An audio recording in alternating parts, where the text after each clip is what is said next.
Assalamualaikum warahmatullahi wabarakatuh. Waalaikumsalam warahmatullahi wabarakatuh.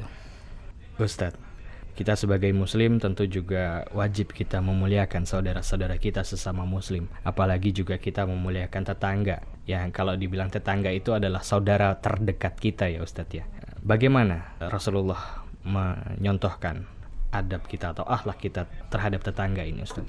Bismillah walhamdulillah wala haula wala quwata illa billah wassalatu wassalamu ala rasulillah Muhammad ibn Abdullah wa ala alihi wa sahbihi wa mawalah amma ba'd. Dikisahkan dari Abu Shuraih radhiyallahu anhu, Rasulullah SAW pernah bersabda, demi Allah dia tidak beriman, demi Allah dia tidak beriman, demi Allah dia tidak beriman.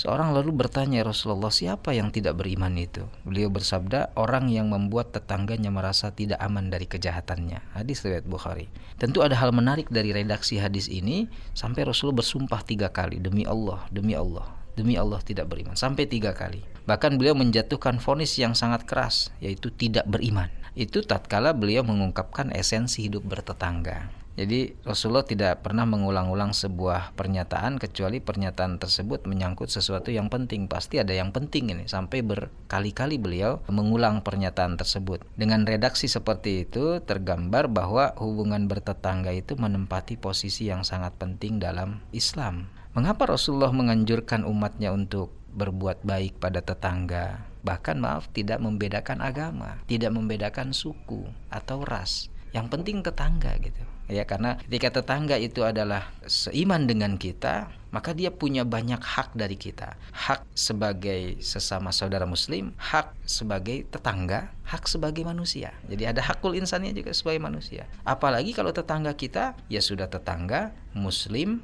senasab dengan kita, mungkin paman kita, kakak kita, adik kita. Maka dia punya hak senasab, hak tetangga, hak sesama manusia, hak sesama muslim.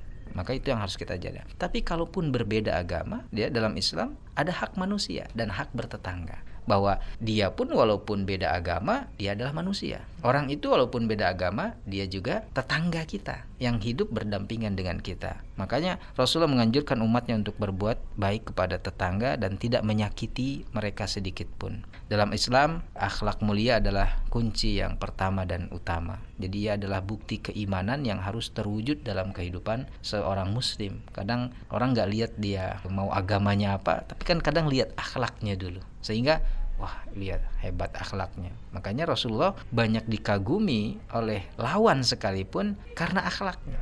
Banyak kemudian lawannya itu takjub dan tertarik sampai masuk Islam karena kagum dengan akhlak Rasulullah SAW. Jadi memuliakan tetangga adalah perwujudan keimanan dan bentuk akhlak mulia. Maka Rasulullah bersabda, barang siapa yang beriman kepada Allah dan hari akhir, maka ia harus memuliakan tetangganya. Dalam hadis lain, Rasulullah mengungkapkan bahwa Jibril selalu memerintahkannya untuk berbuat baik kepada tetangga. Sampai-sampai beliau mengira para tetangga itu termasuk salah satu ahli waris. Saking harus baiknya sama tetangga, sampai seolah-olah kayak ahli waris begitu tetangga kita. Ada kisah pula tentang seorang wanita ahli ibadah misalkan, tapi ia divonis oleh Rasul ahli neraka. Inna fulanah, kata dalam sebuah hadis, tuzkaru min kasrati sholatiha wa siyamiha wa sadaqatiha. Rasulullah, ini ada seorang fulana, seorang wanita, wah udah terkenal lah, ahli ibadah, banyak sholatnya, banyak sedekahnya, banyak puasanya, tapi walakinnaha tu'zi jironaha bilisaniya, tapi dia suka menyakiti hati tetangganya dengan lisannya. Apa kata Rasulullah? Fahiya min ahlin nar, dia termasuk ahli neraka. Jadi seolah Rasul gak mau tahu dia banyak ibadah, tapi karena dia jelek dengan tetangganya, seolah itu bisa menafikan ibadahnya yang banyak. Tapi ada seorang wanita yang ibadahnya biasa-biasa, standar saja, hanya dia baik dengan tetangganya.